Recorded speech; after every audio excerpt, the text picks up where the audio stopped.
I still remember the morning she walked out, calm, collected, and cold as winter. My wife, Elena, the woman I built my world around. We had been married for 6 years, and in all that time I thought I knew her heart. I thought her smile was real. I thought her "I love you" carried the truth of every sacrifice I made. But I was wrong. Completely, painfully, stupidly wrong. It started with the envelope, thin, white, innocent. She placed it on the kitchen table like a receipt she needed me to sign. "Michael," she said softly, "I think we both know this marriage isn't working." I froze. "Not working?" I whispered. "You're my wife." "I love you." She looked away, eyes cold. "Michael, love doesn't pay bills.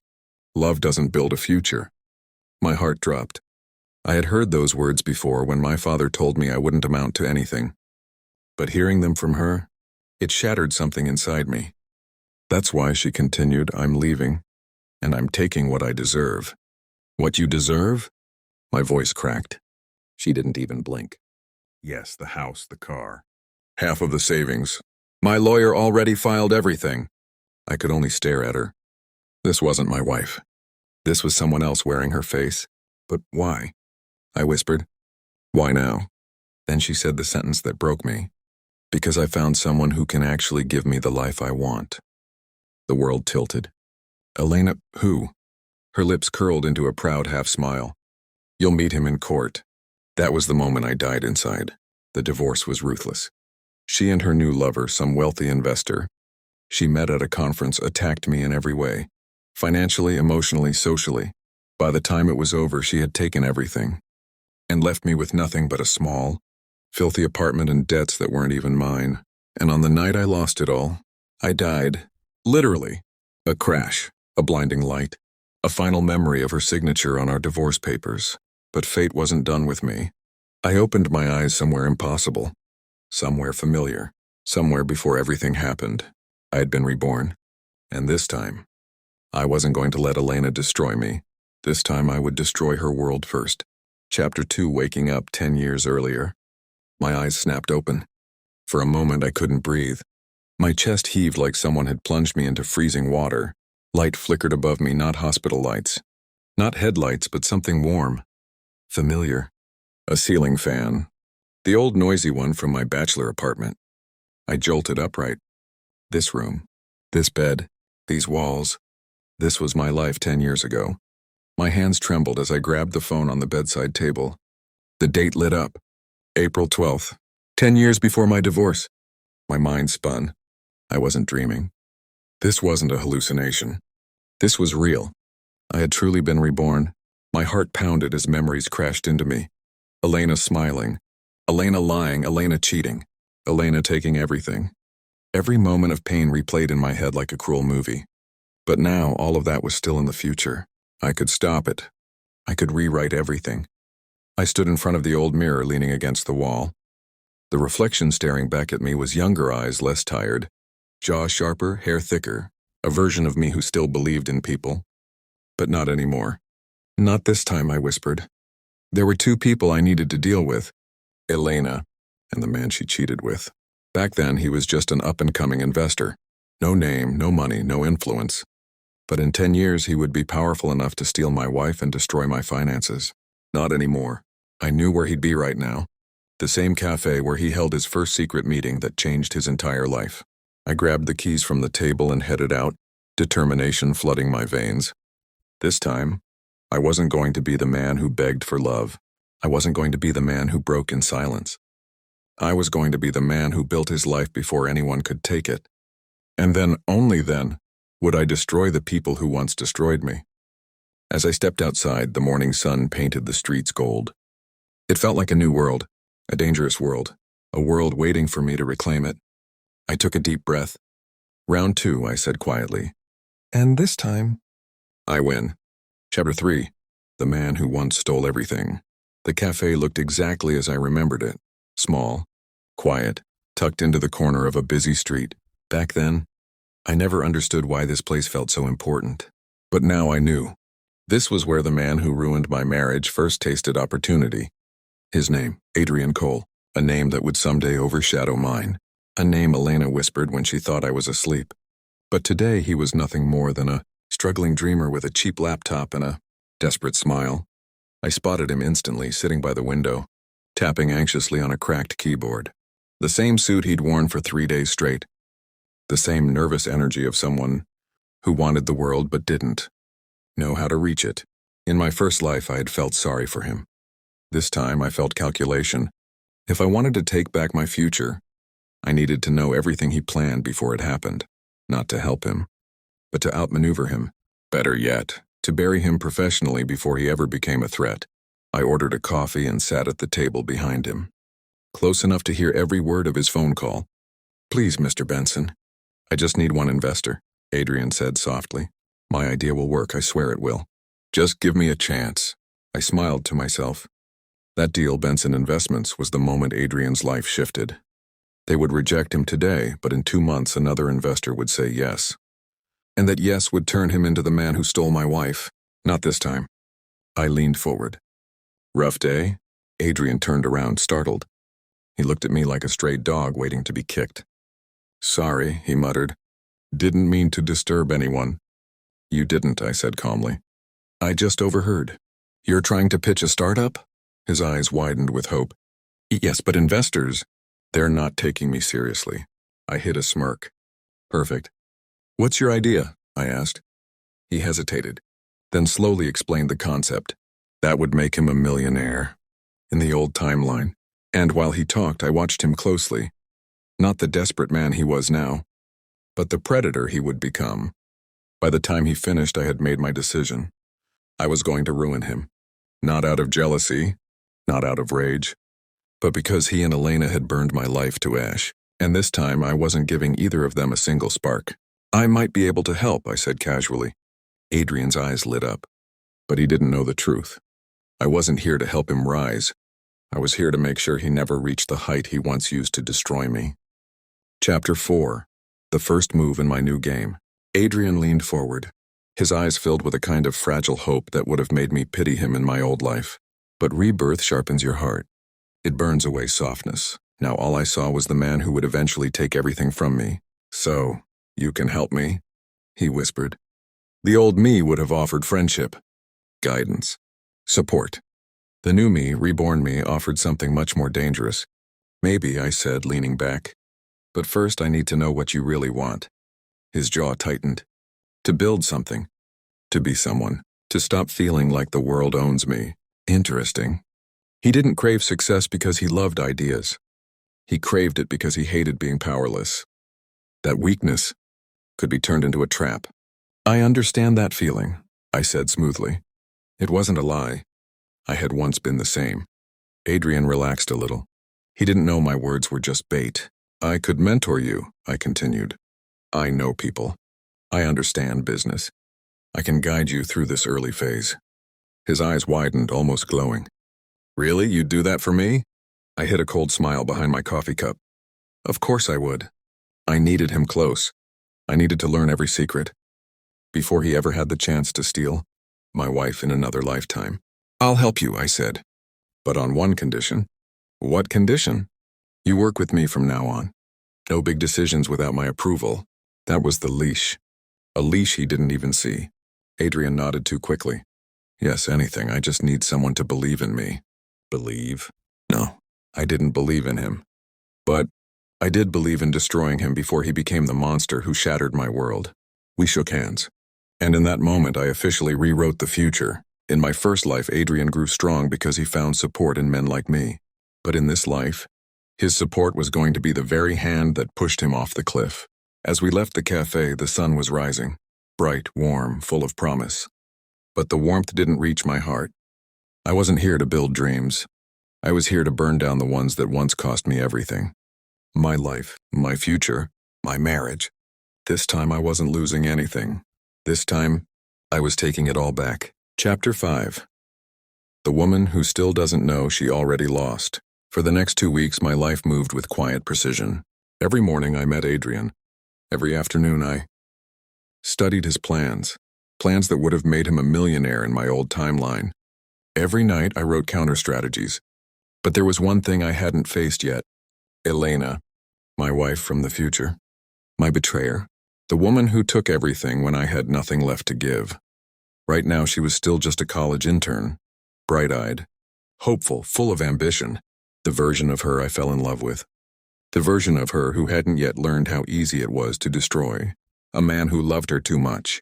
But today I had to face her. I walked into the marketing building where she worked. 10 years earlier, this was where we first spoke, where she smiled at me like I mattered, where she pretended I was her future. I stood in the hallway waiting, listening to the familiar click of her heels. And then she appeared, young, radiant, a smile free of guilt. "Elena," I whispered before I could stop myself. She blinked, confused. "Do I know you?" That hit harder than I expected.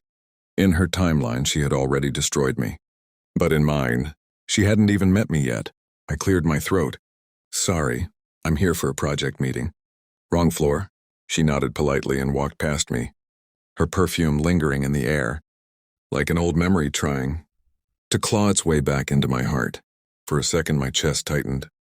The urge to love her returned like a ghost. But then I remembered her signature on the divorce papers, her cold eyes, her voice calling another man the life I want. And my heart hardened again. I watched her walk down the hall, completely unaware of the storm waiting in her future. She didn't know I had been reborn. She didn't know I knew her secrets before she even made them. She didn't know that the man she would destroy was now the man who could destroy her entire world. And she certainly didn't know what I whispered under my breath. "This time, you won't take anything from me." I turned and walked out of the building, fire in my veins. I had faced her. Now the real game could begin. Adrian, Elena, the future they stole from me, all of it was mine to rewrite. Their rise once broke me. This time, I would break their rise before it even began.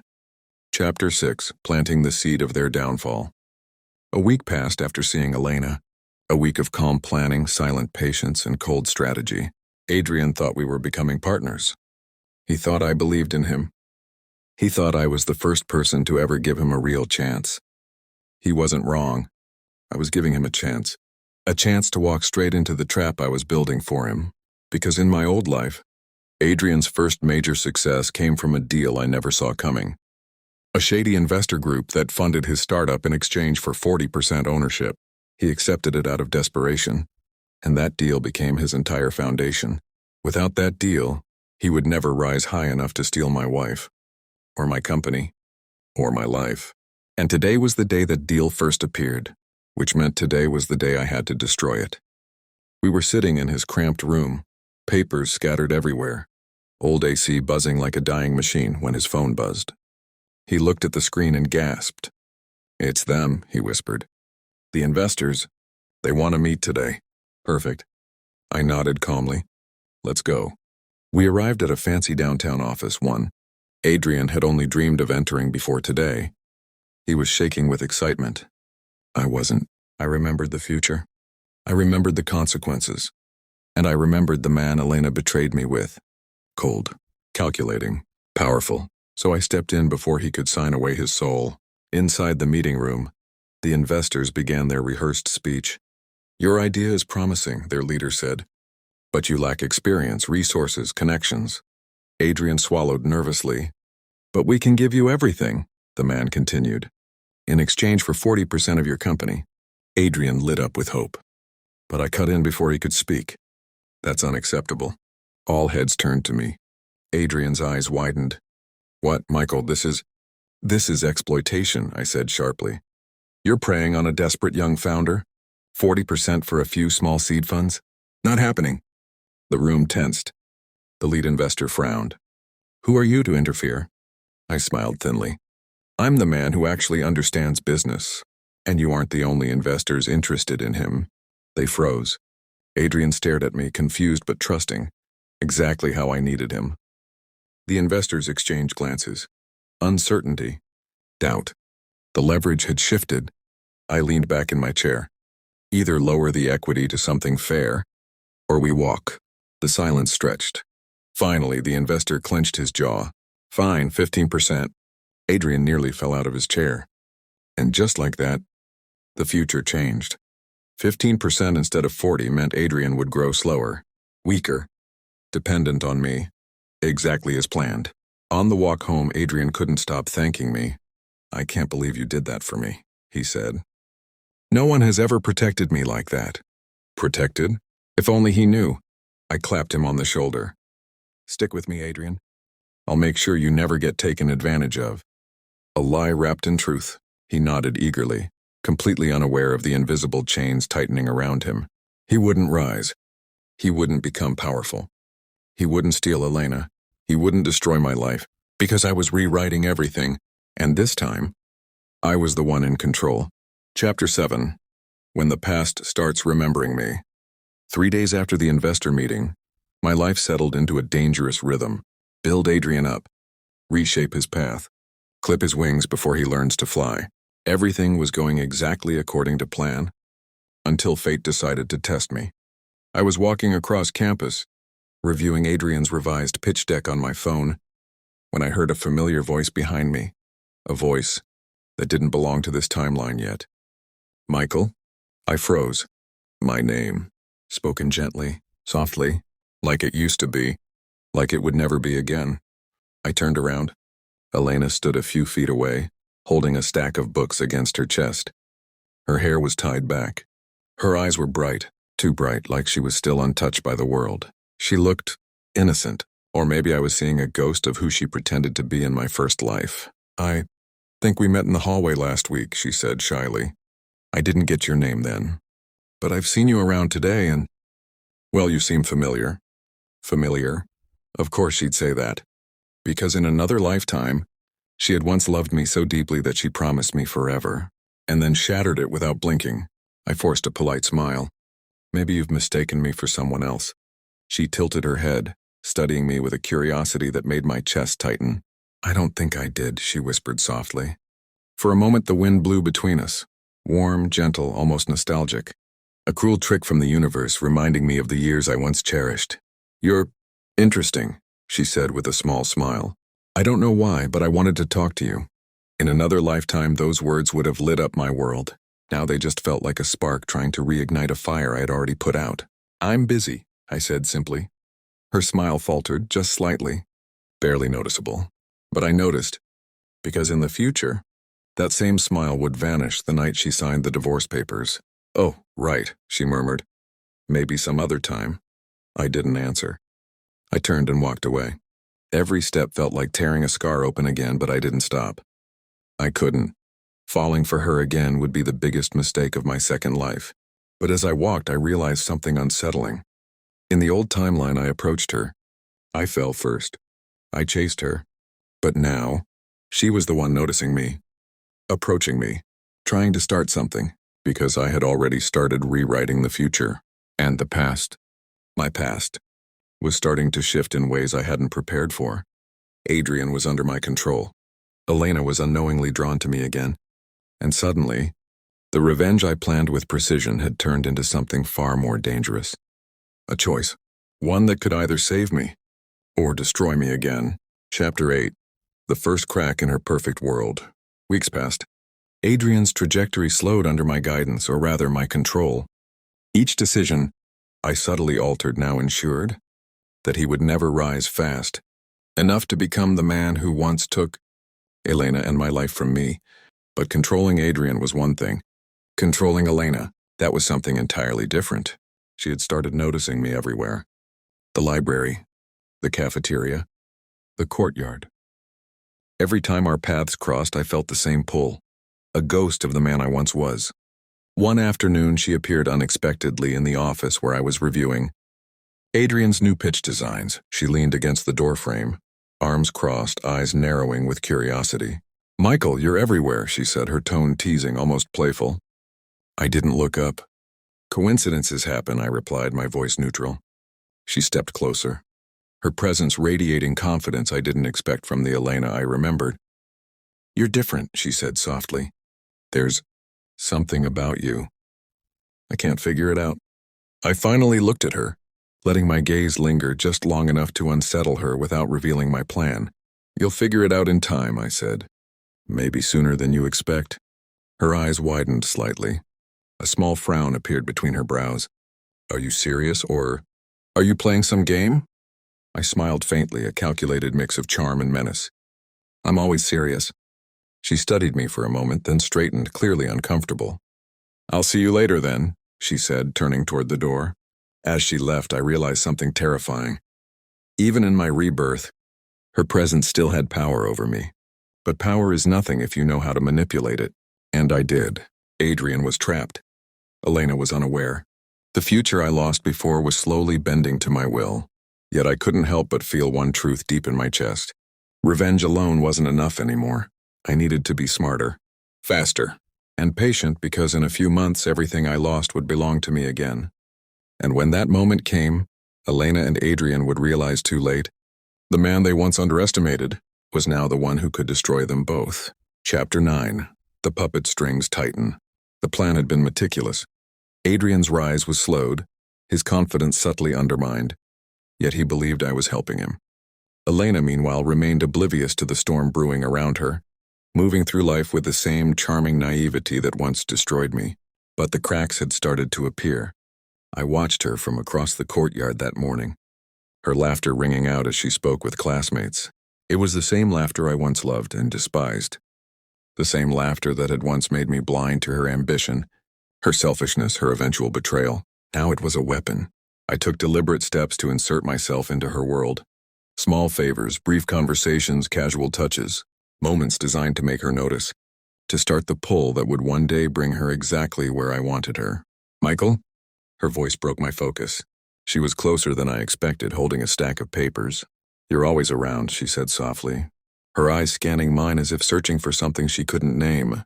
I smiled faintly, letting the smallest hint of warmth reach her. Just coincidental timing, I replied smoothly. Her frown was fleeting, curiosity flashing in her eyes. You're very mysterious, she said quietly, and I don't know if I should trust you. Perfect. Trust, or the illusion of it, was my greatest weapon. I nodded gravely, letting my gaze linger a moment longer than necessary. You should be careful who you trust, I said. Not everyone is as they seem. Her breath caught slightly, and for a second I saw a flicker of unease, a tiny crack in her confident facade. I was patient. Every step I took was calculated. Every glance, every word, every movement was designed to rewrite the story that had once ended in ruin. By the end of the day, Adrian would unknowingly follow the path I laid. Elena would continue to notice me in small, inexplicable ways. And I would continue to move forward, unseen but all-seeing, one step closer to reclaiming everything stolen from me, because in this timeline I controlled the strings, and when the moment came, they would both realize too late that the man they once destroyed had already rewritten the rules. Chapter 10. The moment they realized I was unstoppable. The day had come. Every subtle move, every whispered word, every calculated interaction had led to this exact moment. Adrian believed he was climbing his ladder to success. Elena thought she was still in control of her charm, her ambition, and her world. Both of them were wrong.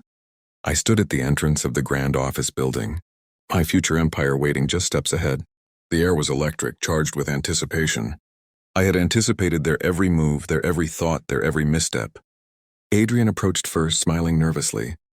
Michael, I don't know how to thank you. Your guidance. I held up a hand. Save it, I said calmly, letting the weight of my presence speak for itself. His smile faltered. Something in my gaze had shifted. He felt it but didn't understand it. Then Elena appeared, her heels clicking against the polished floor, eyes bright with curiosity, searching for the familiar man she thought she knew. Michael, she said softly. A hint of concern and admiration laced her voice. I stepped closer, every motion deliberate, commanding the space around me. You've underestimated me for 10 years, I said quietly, almost conversationally. And now? The game has changed. Her smile wavered. She instinctively took a step back, realization dawning in her eyes. Everything she thought she knew about me, about power, about control, was gone. Adrian looked between us, confusion overtaking his nervous excitement. I don't understand. I didn't answer him. I didn't need to. The moment spoke for itself. I was no longer the man they once destroyed. I was the one who owned the future they believed they could shape.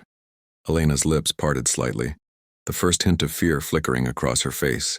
I, I didn't expect, I smiled faintly, letting my calm dominance fill the room. Expect nothing, I said. Because this time, I'm the one in charge. Everything you once took from me is mine again. And this time I decide who rises and who falls. For a long moment, the world held its breath. Then slowly the reality sank in for both of them. They were no longer the predators. They were the prey. And I was unstoppable.